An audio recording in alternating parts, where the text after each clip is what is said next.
Hello, my name's Erin Morrison, and this is my case study for the case of a teacher reacts negatively to a personnel evaluation, and this is for EDL 850.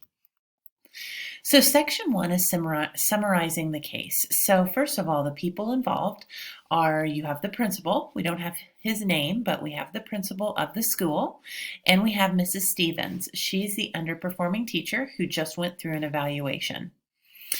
The situation is the principal had observed Mrs. Stevens' classroom multiple times and noted the following. There was lots of noise coming from the classroom. There was a lack of student respect for the teacher. He then held a post-observation meeting and got the following reaction from Mrs. Stevens. She was irritable, hostile to suggestions, and defensive, and difficult to communicate with. So the conference ended with no resolution or plan of action for either person. The principal then visited her classroom again and found similar student behavior as the first observation.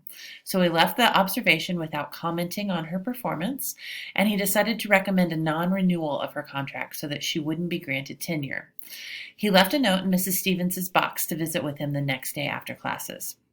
So during that meeting the next day, the principal handed her the evaluation without conversation.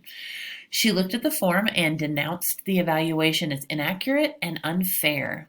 Mrs. Stevens proceeded to blame the principal for her inadequacies, and she left and told the principal that she would not accept his evaluation. So section 2, legal and ethical issues. So legal actions. So first of all, there is some unknown in this. Was this Mrs. Stevens' first year in the teaching profession? It made it sound like this was her first year in the school itself. But what is the district policy on teacher evaluations? Most districts require that first year teachers have multiple observations. So legally, did the principal conduct the evaluations and observations how he should have? Ethical issues. The case study stated that the principal had visited Mrs. Stevens' classrooms multiple times and no professional training plan was proposed prior to the non-renewal letter. As observations or walkthroughs were completed, was actionable feedback provided? And was any mentoring offered or coordinated? So ethically, the principal really had an obligation to make sure that his teacher, Mrs. Stevens, was learning and giving the opportunity to improve on her teaching. And then that way she could have been evaluated after she had had some additional training and education to see if she was improving at all. So the principal definitely needs to review his hiring practice. As a whole, the case study stated that for the most part, Mrs. Stevens was the only teacher that he was unhappy with who had been hired the previous year. So he needs to look and see, was a team used to provide a wider perspective on candidates? Was the principal the only person involved in the interview process? The Learning Policy Institute, which is one of the articles that we read during this course, said to foster collaboration and create a broader sense of ownership, these principals often employ leadership teams, interview teams, or site-based management teams to make school-based decisions. So that makes sure that people are approaching it from different perspectives, and sometimes you get a better idea of if this candidate is right for your school. Section 3 was to summarize. So the school principal has conducted several teacher observations on Mrs. Stevens, who is new to the building. And based on those observations, he's decided not to renew Mrs. Stevens' teaching contract, and she is angry with his decision. As we looked at section 4 and synthesized the facts, the case doesn't give us a ton of information on the people. So we know that there's a principal, and we know that Mrs. Stevens is one of the new teachers. The unknown, we know nothing about the other teaching staff. We know nothing about the superintendent, board of education. We don't know anything about the grade level that is even being taught by Mrs. Stevens or the student population itself. The place, again, there's a lot of unknown, no grade level or content area information was given about Mrs. Stevens, and no information on place or demographics was listed either. So you don't know whether this is rural community, what the setting is, anything like that, how long the principal has been at the school. And then the program itself that's being evaluated, we know that this was a teacher evaluation tool, and it does give us a brief picture of kind of what it looks like. So as we reviewed the information, there are a few things, that we really need to think about. So the first one is the school district, because ultimately the district itself could be harmed by any decision that is made. A court case could damage the reputation of the school and directly impact the culture, which would influence student learning. The principal could also be harmed by this decision. He could lose the respect and support of his staff and the administration if he didn't follow the proper district procedures for staff evaluations. Then there's Mrs. Stevens, the teacher, because if she is terminated, it will be very difficult for her to find another job in education based on her non-renewal and poor evaluation. And then other staff members will also suffer from this. If Mrs. Stevens has developed any positive relationships with peers, then this could impact their perception of leadership within the school and within the district. It could also make others fearful of observations and feedback. And then ultimately, the students could be harmed by any decision that's made. This could potentially be a lost year of learning if Mrs. Stevens' classroom management was so poor. Any sort of conflict will be picked up by the classroom students, and their respect towards Mrs. Stevens could decline even further. And if staff morale tanks because of this, it will affect student learning across the board. So there's a lot of people that could potentially suffer from this. And, some of the things to ask is, what is the current culture of the building? Is it a positive, strong culture? Are staff required to conduct peer observations? And does Mrs. Stevens have a PLC to collaborate with? Does she have resources that were there for her that she just is not taking advantage of? Or are they things that, were never provided for her and therefore she doesn't have access to them? So other stakeholders and how to use them. First of all, it would be the PLCs. And this is a professional learning community. It would be an ideal place for Mrs. Stevens to work through some of her teaching strategies. And they could set up peer observations. And then we've also got the Board of Education and the superintendent. They need to approve any non-renewals. So the principal will have to go directly to them. And their job is to advise and give feedback to principals. So can we learn more about this situation? Absolutely yes. Here's some questions to ask. Has Mrs. Stevens had any professional development in classroom management skills? Was any feedback from walkthroughs provided throughout the school year prior to the official observations? What is the district policy for observations and evaluations of first-year teachers? And the decision to non-renew doesn't appear to be based on any student learning data.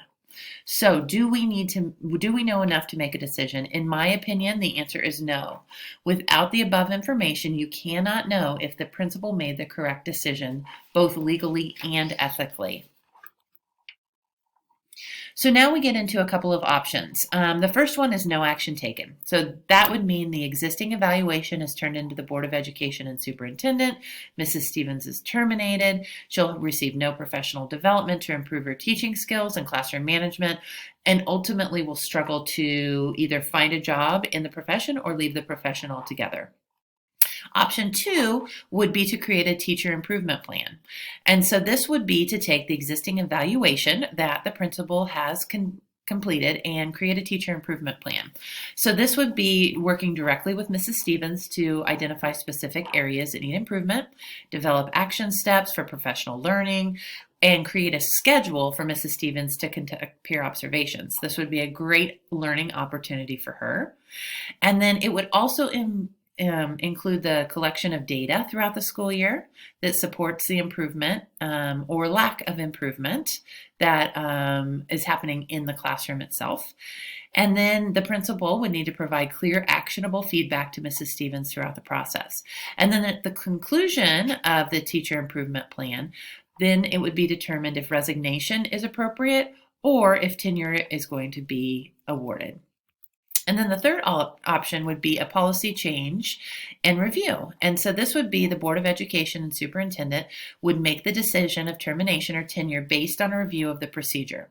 So the action is taken immediately. If they determine that the principal did conduct the observation and evaluation appropriately, then resignation or firing of the teacher would be appropriate.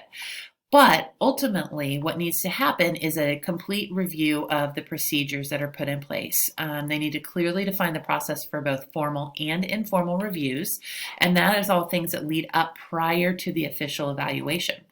Does this process differ for first-year teachers? Teachers should be encouraged or required to conduct peer observations. Professional learning plans also need to be set by individual teachers to work to strengthen needed skill sets. And changes are made that allow for more data collection of teacher performance as well. So you've got that informal, the formal observations, you've got data collection that would support student learning. And this would also give more opportunities to provide actionable feedback to staff during the evaluation process. So nobody should be surprised by any sort of review and evaluation when the end comes. So pros and cons, obviously, no action taken. The school fires an underperforming teacher. Student engagement will grow with the proper new hire. The con would be that Mrs. Stevens herself won't be given an opportunity to grow professionally, and the principal will be forced to rethink his evaluation and observation process. Option 2, the pros are it would allow Mrs. Stevens to work to improve her classroom management skills. It would show her that she's a valued member of the school team, and it would allow the principal to develop a stronger relationship with Mrs. Stevens as well. And the con, there really aren't too many cons in this one. And option 3 would be policy changes and review. The pro would be it would show support of the principal by the Board of Education and superintendent. District policy on evaluation procedures would be clearly defined for everyone. It supports improvement across the board for all staff, and it allows for new hire at the school. The con would be that the Board of Education and superintendent could determine that termination is the most appropriate step for Mrs. Stevens. And if Mrs. Stevens is terminated, then morale could drop. So the question becomes, which option is best? In my opinion, it's number 3. First of all, it allows all stakeholders to have a vested interest in this. It would support everyone. And studies have found that more than one observation is necessary to accurately capture a teacher's performance. So as the district reevaluates their formal and informal evaluation process, it could actually help them grow as a school district. And teachers observing teachers, it's a form of professional development that improves teaching practices and student performance. And this gives all staff an opportunity for growth through professional development plans. So it's not just focused on the underperforming teachers, it's focused on the entire staff population. And all staff learn the importance of actionable feedback as well. So section 9 is the implementation. So this needs to be very thorough, and it needs to be started at the very top level. So the principal needs to ultimately establish the timeline of events when we're talking about Mrs. Stevens and all of her evaluation processes, her observations, and everything that led up to the termination letter. The superintendent needs to be consulted and presented with Mrs. Stevenson's evaluations, and the Board of Education will need to take the proper steps. Step 2 will be to work as a district team to clearly define the process for both formal and informal reviews that lead to evaluation. And step 3 is to implement a professional learning plan for staff to support their learning and student learning. My current school district, USD 458 Board of Education policy on evaluations, every staff member is required to complete at least one peer observation per semester. First and second year teachers receive 2 formal observations and evaluations per year.